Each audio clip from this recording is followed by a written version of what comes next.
اگه به تازگی کنکور دادید و میخواید رشته زبان رو توی دانشگاه برای درس خوندن انتخاب کنید و نمیدونید بین گرایش‌های زبان یعنی ادبیات، ترجمه و آموزش کدوم رو انتخاب کنید، این ویدیو مناسب شماست. یه حرفی رو همین اول کلیپ میخوام بهتون بزنم. شاید حرفی کلیشه‌ای به نظر بیاد و خب خیلی‌ها بتونین گفته باشن، ولی لطفاً دنبال علاقتون برید. یعنی اینجوری بذاریم بگم که اگه قرار باشه یک چیز از این کلیپ، یک اطلاعات مفید رو برای خودتون بردارید، اونم اینه که دنبال چیزی برید که بهش علاقه دارید.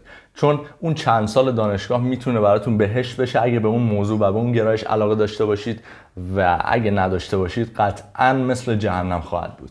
بدون فوت وقت میریم سراغ گرایش اول رشته‌های زبان انگلیسی، یعنی ادبیات زبان انگلیسی. اینو بهتون بگم که اگه شما کسی هستید که از کتاب خوندن لذت میبرید، از رمان خوندن لذت میبرید، به نقد و نظریات ادبی و کلاً ادبیات و تاریخ ادبیات علاقه دارین، این رشته مناسب شماست. چند تا نکته رو میخوام کنار این داستان بهتون بگم. اونم اینه که وقتی شما وارد رشته ادبیات زبان انگلیسی میشید، به خاطر اینکه محتوای سنگینی داره، در نتیجه دانش زبانیتون به صورت کلی بهتر میشه. یه نکته دیگه هم این که یک سری از بخش‌ها و سرفصل‌هایی که در ادامه بهتون میگم توی مترجمی و آموزش هم بهتون تدریس میشه. بنابراین میشه گفت که ادبیات یه جورای بقیه رشته‌ها رو هم در بر میگیره.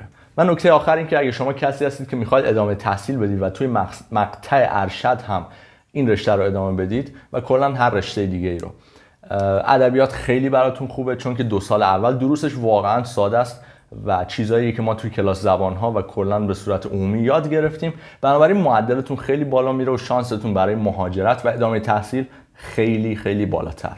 راجع به سرفصل‌ها و دروسی که توی این گرایش از زبان انگلیسی می‌خونید، باید بگم که ما توی 2 سال اول یه سری سرفصل‌ها و دروسی داریم که خیلی ساده است، به خاطر همینم گفتم معدلتون میره بالا. حالا این دروس چیه؟ گفت و شنود که همون لیسنینگ و اسپیکینگ خودمونه. کتابای مثل Speak Out, Speak Now که خیلی کتابای ساده‌ای هم هستن رو یاد میگیرید.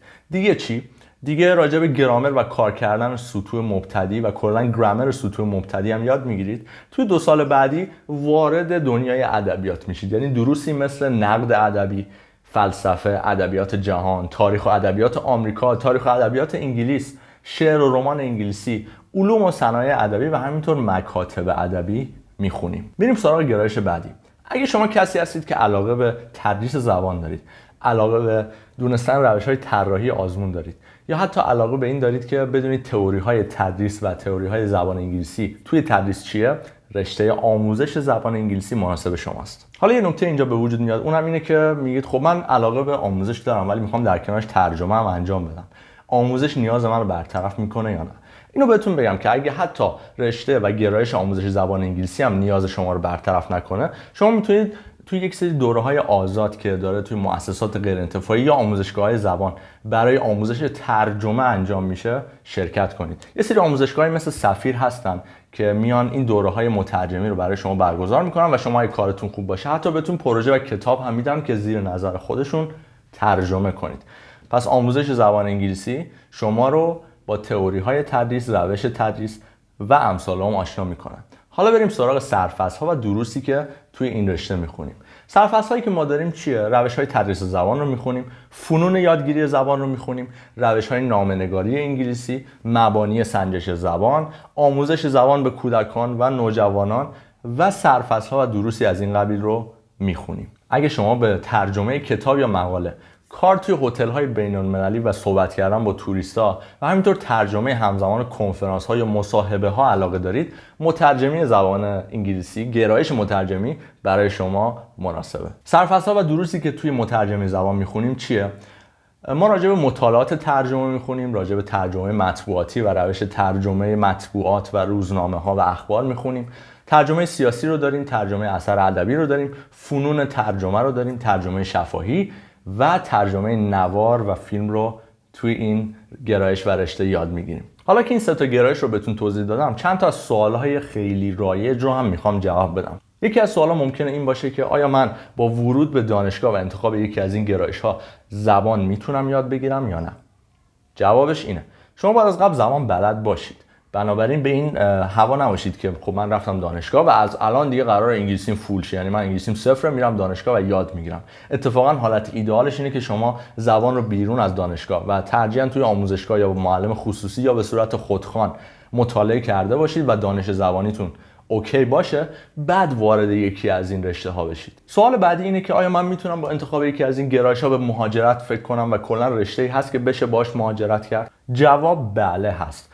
مخصوصا اگه شما رشته ادبیات رو انتخاب کنید که دروس 2 سال اولشون خیلی ساده است، چند ترم اول خیلی ساده است، میتونه خیلی به بالا رفتن معدلتون کمک کنه. سوال بعدی که پیش میاد اینه که آیا انتخاب رشته زبان توی سربازی بهم کمک میکنه؟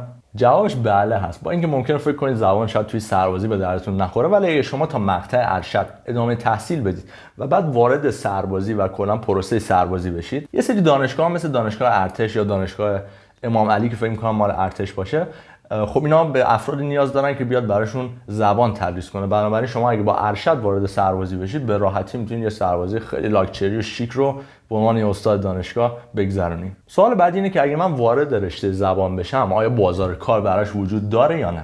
جوابش باز هم بله هست. به حرف بقیه زیاد توجه نکنید. شاید بقیه بهتون بگن زبان خیلی پول نداره، معلمی و تدریس خیلی پول نداره، ولی اینو بهتون بگم که زبان انگلیسی از معدود رشته‌هایی که شما از همون اول که وارد دانشگاه میشید، یعنی از ترم 1 ترم 2 میتونید برید توی آموزشگاه تدریس کنید و براش کار وجود داره. هر کسی گفته کار نیست به نظر من داره چرت میگه، چون واقعا از همون ترم اول دانشگاه شما میتونید شروع کنید به کار کردن و هیچ محدودیتی براش وجود نداره.